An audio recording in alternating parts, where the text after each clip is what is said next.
Bill O'Reilly here, Tuesday, August 10th, 2021. You are listening to the O'Reilly Update. Here's what's happening across our nation. The Pentagon mandating vaccines for all in the military. Job openings hit a record high. Oregon's governor signs a no-performance law for students.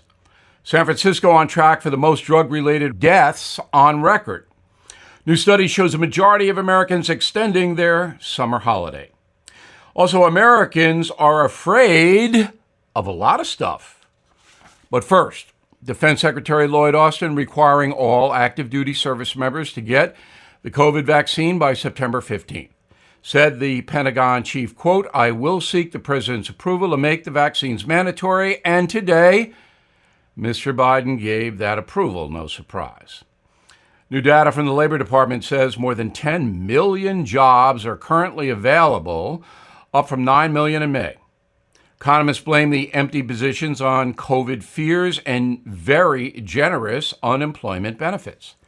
Most vacancies are in the hospitality, restaurant, and manufacturing sectors.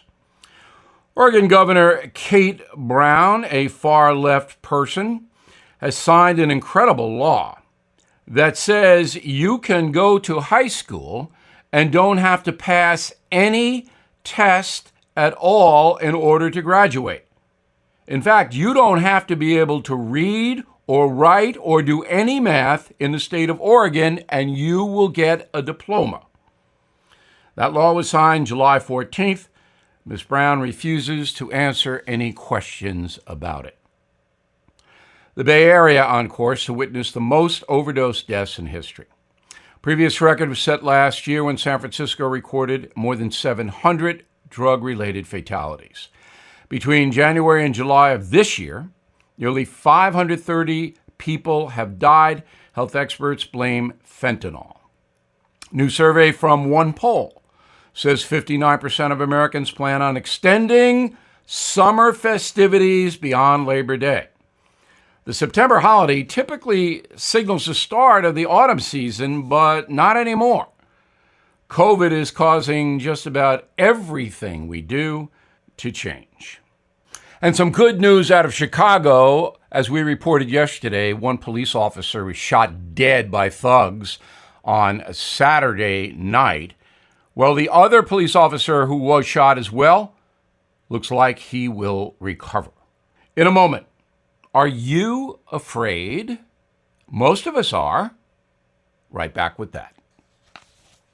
If you want to create valuable breathing room in your budget, pay less for your home, and possibly save up to $1,000 a month, now is the time to refinance your mortgage. I mean it. We are still seeing options in the twos, which is why you need to look at your loan. Look at your rate. If you're paying more than that, see if you can get it down. Make the 10-minute call right now to American Financing. Get a free mortgage review and let an expert mortgage consultant present custom loan options that can save you tens of thousands of dollars long term. And you can pre-qualify right now by calling 888-462-9557. 888-462-9557. Or visit AmericanFinancing.net. NMLS 182334 and MLSConsumerAccess.org. Time now for the O'Reilly Update message of the day: fear. It's behind the anti-vax movement and a lot of other things in the USA. The National Institute of Mental Health reports that phobias significantly impact approximately 15% of American adults. Now, these fears typically emerge during childhood and then extend throughout a person's life. They also impact twice as many women as men. Here are the biggest fears in the country as ranked by WebMD and Life Science Journal. Fear of injections. There you go. That's the vaccine thing. 16% of Americans are terrified to get inoculated. Fear of spiders. 4% of us. just step on them. Fear of storms, 5% of us. I can't help you there. Storms come, storms go. Fear of dogs, 9%. Once bitten, twice shy is the old adage. Although my pooch, Holly the Terror Dog, is first rate. Fear of heights, 10% of the American population.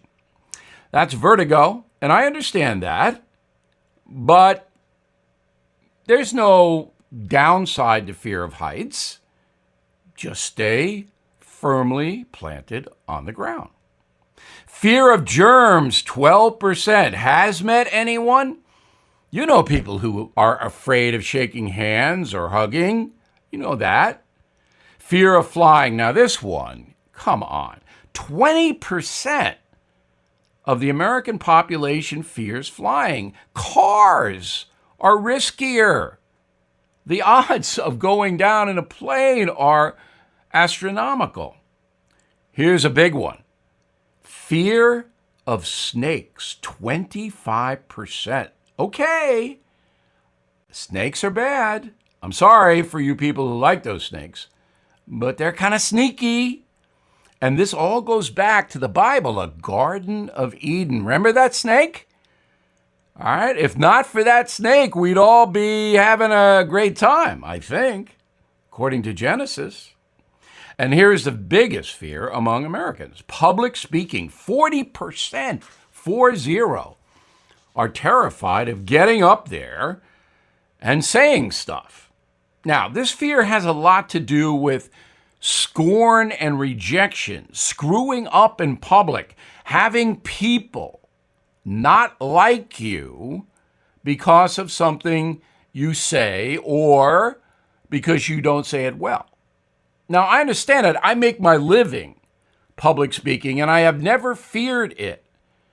But boy, I know a lot of people, oh, no, I can't stand up there and say that because they don't want to be scorned and derided. So fear of public speaking is the biggest fear in the USA. I'm Bill O'Reilly. I approve the message by writing it. For more honest news analysis, please go to BillO'Reilly.com. And also, if you're looking to have some fun this summer, read Killing the Mob. You'll like it.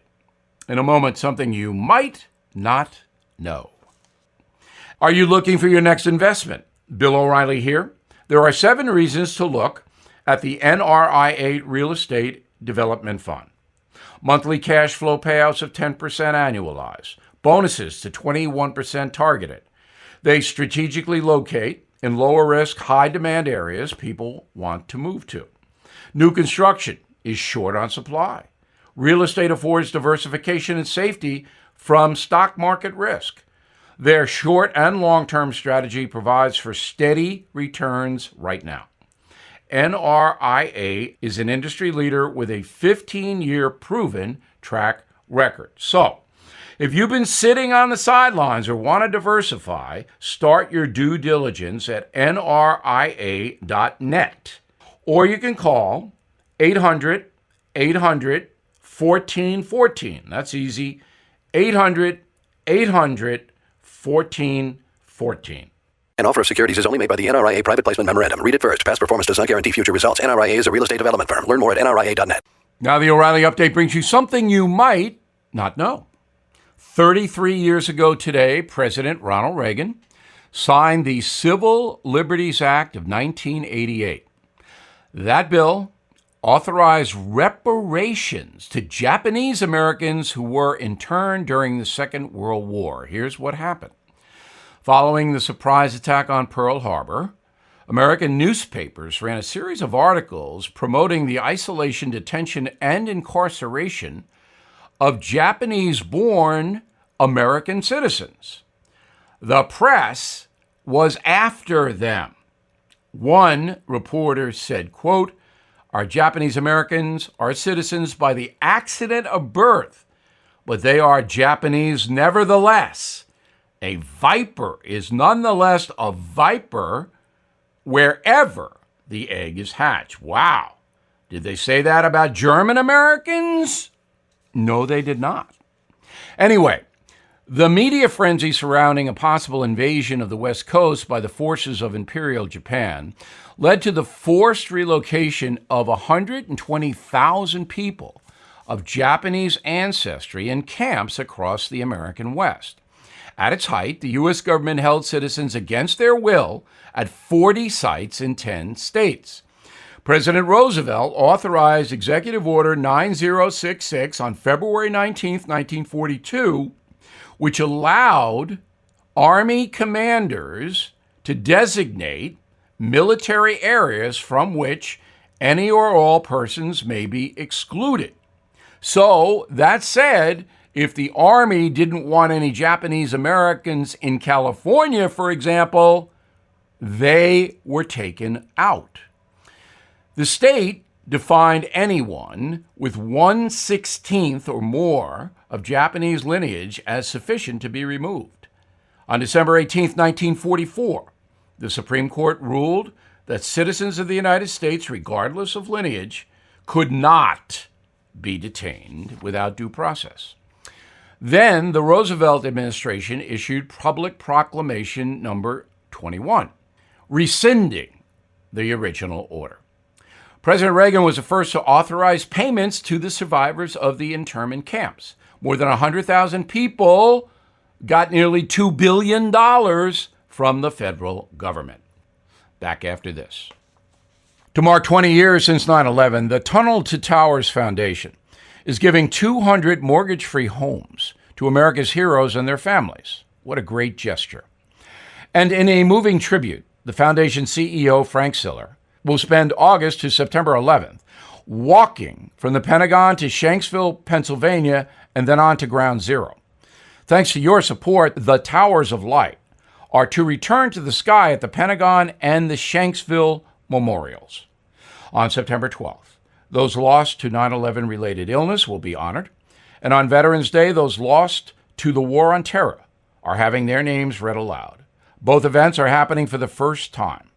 So, please honor our vow to continue to never forget, to do good, and please act now.